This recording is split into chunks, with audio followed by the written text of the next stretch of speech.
Praise the Lord. प्रभु को महापवित्र नाम धन्यवाद हो। प्रभु ताहांको जीवित वाक्य गोटे नूतन प्रसंग नहीं आपण मान सम्मुख में आसवाई अनुग्रह प्रदान करिसेंती। सेतिपाई मु परमेश्वर को धन्यवाद करे। आपण समस्त को आज सेवा कार्य रे प्रभु यीशु ख्रीष्ट अति पवित्र बहुमूल्य नाम रे मु स्वागत जनाए। प्रिय माने आज गोटे छोट प्रसंग उपरे आम अल्प समय कथबार्ता हेबा। आजिर प्रसंगर शीर्षक है जड़े ख्रीष्ट विश्वासी सत्य साक्ष्य कौन अटे। जड़े ख्रीष्ट विश्वासी सत्य साक्ष्य कौन अटे। यही प्रसंग उपरे अल्प समय आम परमेश्वर वाक्य ठारू कथबार्ता हेबा। आज आम ख्रीष्ट विश्वासी भाव में अनेक थर अनेकों ठारू आमे साक्ष्य शुणीछु। एपरिकी अनेक भाई भौणी माने थांती से माने सभा समिति रे मंडली सम्मुख रे लोक गहली मध्य से माने साक्ष्य देवा पाई भल पाती। आमे जानू जेतेबेले सदा प्रभु मसा को 10 आज्ञा देले से 10 आज्ञा भितरु गोटे आज्ञा हैला तुम्हें मिथ्या साक्ष्य देव नहीं। प्रभु को नाम स्तुति हो। प्रिय माने आज आम परमेश्वर वाक्य ठारू देखिबा जे जड़े विश्वासी सत्य साक्ष्य कौन अटे। यही कल्पना यही चिंता करुथिबा समय रे मु आपण मानकु परमेश्वर वाक्य गोटे अंश पढ़िबा पई चाहे।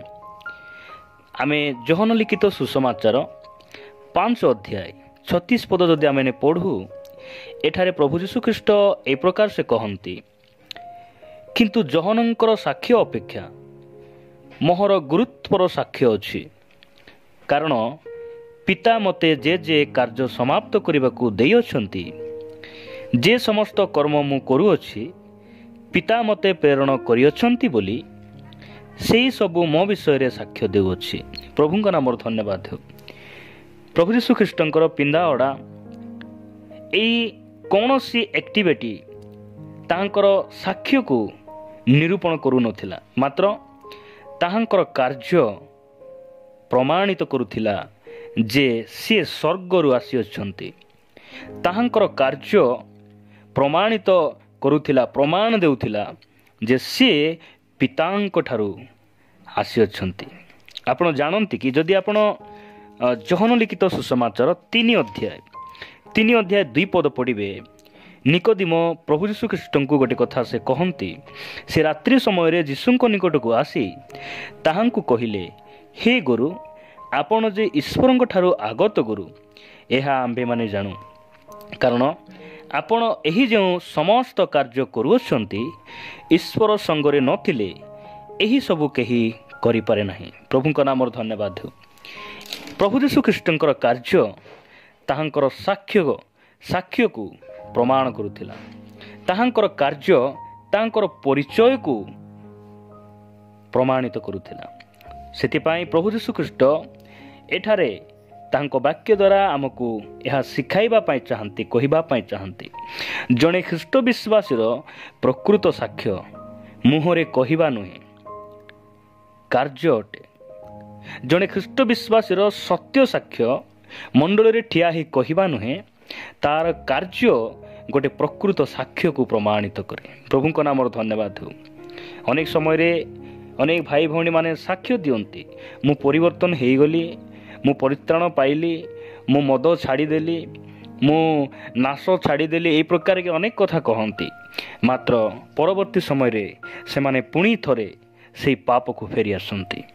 प्रिय माने आमे जेते सजई जेते आमे बुद्धिर ज्ञान सहित साक्ष्य देले मध्य आमर साक्ष्य सत्य हेबो नै।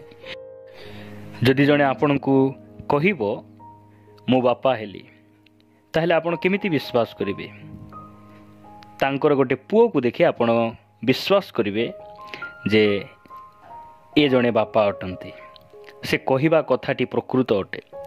ठीक सही परी प्रिय प्रभु को लोक माने आम जीवन रे मध्य आमे साक्ष्य देवा कहीदेवा यह प्रकृत साक्ष्य नुहे। से आमर कर्म ही आमर साक्ष्य को कौन करे प्रमाणित करे। से ସାକ୍ଷ୍ୟ ଦେବା ପୂର୍ବରୁ ଆମର ପ୍ରକୃତ ସାକ୍ଷ୍ୟ ହେଉଛି ଆମର ପ୍ରତିଦିନର ଦୈନନ୍ଦିନ ଜୀବନ ଅଟେ, ଆମର କାର୍ଯ୍ୟ ଅଟେ, ଆମମାନଙ୍କର ପିନ୍ଧାଅଡ଼ା, ଆମମାନଙ୍କର ଉଠିବା ବସିବା, ଆମମାନଙ୍କର ପରସ୍ପର ମଧ୍ୟରେ କଥାବାର୍ତ୍ତା, ଏହି ସବୁ କାମ ଆମେ ଯେ ଜଣେ ପ୍ରକୃତ ବିଶ୍ୱାସୀ କି ନାହିଁ, ଆମେ ଯେ ଯୀଶୁଙ୍କର ସନ୍ତାନ କି ନାହିଁ, ଏହି ସବୁ କଥା ପ୍ରମାଣିତ କରେ। ସେଥିପାଇଁ ଆସୁ ଆମେ ନିଜକୁ ପ୍ରସ୍ତୁତ ହେବା, ତାହାଙ୍କର ନିକଟରେ ରହି ଆମର କାର୍ଯ୍ୟକୁ ସଜାଡ଼ି ଆମେ ତାଙ୍କର ଜଣେ ଉତ୍ତମ ଶିଷ୍ୟ ହୋଇ ତାଙ୍କ ପଛରେ ଚାଲିବା ପାଇଁ ଶକ୍ତିପ୍ରାପ୍ତ ହେଉ ହେଉ ଆମେ ଆଗକୁ ବଢ଼ିବା। ପ୍ରଭୁ ଏହି ବାକ୍ୟ ଦେଇ ଆମ ସମସ୍ତଙ୍କୁ ଆଶୀର୍ବାଦ କରନ୍ତୁ। ଆମେନ୍।